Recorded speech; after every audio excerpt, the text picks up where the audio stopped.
Bonjour et bienvenue dans le cœur de l'énergie, animé par Catherine Doxy. Si vous avez écouté l'épisode sur la biophysique, vous vous souvenez de cette vérité fondamentale. Votre corps est une machine biologique composée à 70% d'eau salée. C'est votre océan intérieur, le grand conducteur de l'information. Mais énergétiquement, qu'est-ce que cela signifie? Dans la méthode Energia, l'eau n'est pas juste un liquide, c'est le siège de vos émotions fluides. C'est votre capacité à ressentir, à capter l'ambiance d'une pièce, à avoir de l'empathie et encore de l'intuition. C'est votre magnétisme personnel, votre part féminine, réceptive, que vous soyez un homme ou une femme. Quand votre eau intérieure est saine, elle circule comme une rivière claire. Vos émotions vous traversent, vous les vivez et elles passent. Vous êtes sensible, mais pas submergé. Vous avez du flair. C'est ici que se trouve le secret de la méthode Energia. Si votre élément dominant est l'eau, si vous êtes ce qu'on appelle un hypersensible, vous n'êtes pas trop fragile, vous êtes juste un magnétiseur qui s'ignore. Votre capacité à tout ressentir est votre super pouvoir. C'est la matière première du magnétisme, cette faculté d'absorber, de fluidifier et d'apaiser les énergies. Le problème n'est pas votre sensibilité, c'est que vous n'avez pas encore appris à la maîtriser.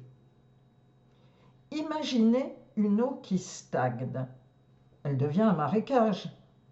Émotionnellement, c'est la tristesse qui s'installe et qui pèse des tonnes. À ce moment, vous tuez le magnétiseur en vous. Je pense à Sylvie, 52 ans, qui m'a consultée.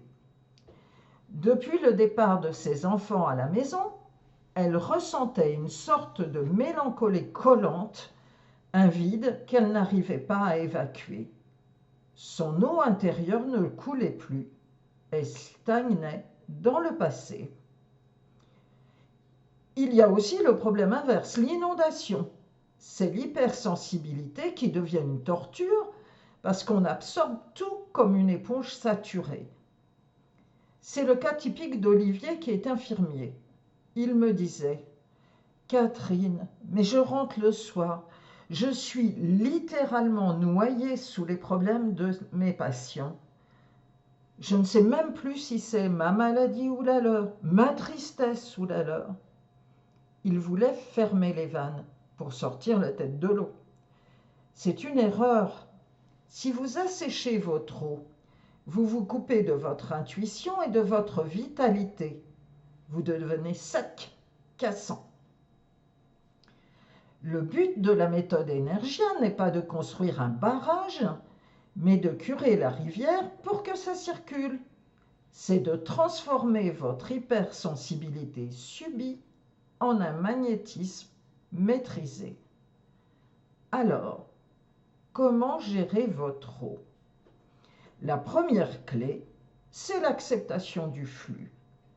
Pleurer n'est pas une faiblesse, c'est le système de nettoyage automatique de votre corps. Les larmes sont de l'eau salée qui évacue un trop-plein énergétique. La deuxième clé, c'est la terre. Pour qu'une rivière ne déborde pas et ne noie pas tout le paysage, elle a besoin de berges solides. Votre terre, c'est votre ancrage, votre corps physique, vos limites. Si vous vous sentez submergé par vos émotions fluides, revenez au corps. Marchez, cuisinez, jardinez, densifiez vos berges. Mon travail lors des soins, c'est souvent de relancer le courant là où ça stagne, comme pour Sophie, et de renforcer les berges là où ça déborde, comme pour Olivier. Pour que votre sensibilité redevienne ce qu'elle doit être, une force magnifique et non une noyade permanente. Merci de votre écoute. Retrouvez toutes les informations sur mon site soinsénergétiqueastral.fr. Le lien est en description. N'hésitez pas à me laisser vos questions ou commentaires. Vos retours sont précieux. Si vous avez aimé ce podcast, le meilleur moyen de le soutenir est de le partager et de vous abonner sur votre plateforme d'écoute préférée. D'ici là, soyez à l'écoute de votre eau intérieure. À très bientôt!